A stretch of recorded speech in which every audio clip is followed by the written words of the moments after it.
Welcome back. ఉద్యమ పార్టీగా ప్రస్థానం మొదలుపెట్టి తెలంగాణ రాష్ట్ర కళను సహకారం చేస్తున్న పార్టీ బీఆర్ఎస్. పార్టీ ఆవిర్భవించి 24 ఏళ్లు పూర్తయి 25వ ఏట అడుగుపెడుతున్న సందర్భంగా రజతోత్సవ వేడుకలు భారీ ఎత్తున నిర్వహించేందుకు గులాబీ దండు సిద్ధమైంది. పార్టీ అధినేత కేసీఆర్ దిశానిర్దేశంతో మాజీ మంత్రులు, ఎమ్మెల్యేలు, ఎమ్మెల్సీలు, ముఖ్య నేతలు నియోజకవర్గాల వారీగా పార్టీ క్యాడర్ను సిద్ధం చేస్తున్నారు. ఈ నెల 27న వరంగల్ జిల్లా ఎలకతుర్తిలో జరిగే రజతోత్సవ సభకు భారీ జన సమీకరణ దిశగా పార్టీ నేతలు ప్రచారం సాగిస్తున్నారు. దీనికి సంబంధించిన మరిన్ని వివరాలు మా కరెస్పాండెంట్ రామ్ నరేష్ అందిస్తారు. తెలంగాణ రాష్ట్ర సాధన కోసం ఏర్పడింది బీఆర్ఎస్ పార్టీ.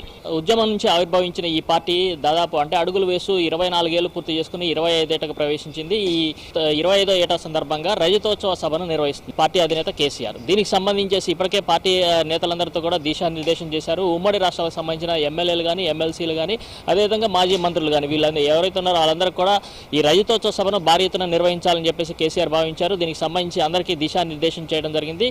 ఈ నెల 27వ తేదీన వరంగల్ జిల్లా ఎలకతుర్తిలో భారీ బహిరంగ సభను అయితే ఏర్పాటు చేస్తున్నారు. దీనికి సంబంధించేసి అయితే సన్నాహక సమావేశాలు, ప్రచార కార్యక్రమాలు భారీ ఎత్తున కొనసాగుతున్నాయి. ఈ నేపథ్యంలోనే పార్టీకి సంబంధించిన ఆవిర్భావ రజతోత్సవ వేడుకలను ఘనంగా నిర్వహించాలని చెప్పేసి భావిస్తున్నారు. 27న రజతోత్సవ సభకు సంబంధించిన భారీ బహిరంగ సభ వరంగల్ జిల్లాలో జరుగుతుంది. అదేవిధంగా ఈ ఏడాదంతా కూడా రజతోత్సవ సభ వేడుకలు నిర్వహించాలని చెప్పేసి కేసీఆర్ భావించారు. దీనికి సంబంధించి పార్టీ నేతలందరికీ కూడా ఆయన దిశానిర్దేశం చేశారు.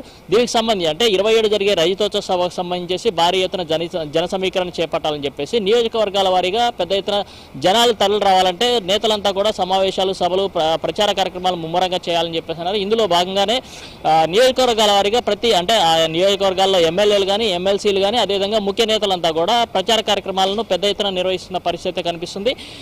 27 జరిగే సభకి దాదాపు 10 లక్షల మంది జన సమీకరణ చేయాలని చెప్పేసి పార్టీ అధినేత కేసీఆర్ భావించారు. దీనికి సంబంధించి నియోజకవర్గాల వారీగా క్యాడర్కి దిశానిర్దేశం కూడా చేయడం జరిగింది. ఇప్పటికే బైక్ ర్యాలీలు, అదేవిధంగా వాల్ పెయింటింగ్, ప్రచార కార్యక్రమాలు అయితే జోరుగా కొనసాగుతున్న పరిస్థితి ఉంది. 27న సాయంత్రం బహిరంగ సభ ఉంటుంది. దానికి సంబంధించేసి ఇప్పటికే 10 లక్షల మంది వస్తారని చెప్పేసి అంచనా వేస్తున్నారు. దానికి తగ్గ ఏర్పాట్లు అయితే అక్కడ జరుగుతున్నాయి. ఎలకతుర్తిలో దాదాపు 1200 ఎకరాల్లో ఈ బహిరంగ సభకు సంబంధించిన ఏర్పాట్లన్నీ అక్కడ జరుగుతున్నాయి. మరోవైపు పార్టీ రాష్ట్ర కార్యాలయం ఏదైతే ఉందో తెలంగాణ భవన్ వద్ద మొత్తం గులాబీమయం చేసే విధంగా అయితే ఏర్పాట్లు సాగుతున్నాయి. మనం చూసుకోవచ్చు పార్టీ కార్యాలయంలో ఎంట్రన్స్ నుంచి కూడా మొత్తం లోపల వరకు కూడా మొత్తం గులాబీ రంగులో ఉన్న పూల చెట్లను అంటే కృత్రిమంగా ఏర్పాటు చేసిన చెట్లను ఇక్కడ ఏర్పాటు చేసి ఆకర్షణగా ఏర్పాటు చేయడం జరిగింది. అదేవిధంగా పార్టీ కార్యాలయం ఎంట్రన్స్ వద్ద 50 అడుగుల కేసీఆర్ కటౌట్ను ఏర్పాటు చేయడం జరిగింది. దీని ప్రత్యేక ఆకర్షణగా అంటే నైట్ టైం లైటింగ్ ఏర్పాటు చేసి కేసీఆర్ అందరికీ హాయ్ చెప్తున్నట్టుగా దానికి సంబంధించి ఏర్పాట్లు అయితే చేయడం జరిగింది. ఇది ప్రత్యేక ఆకర్షణగా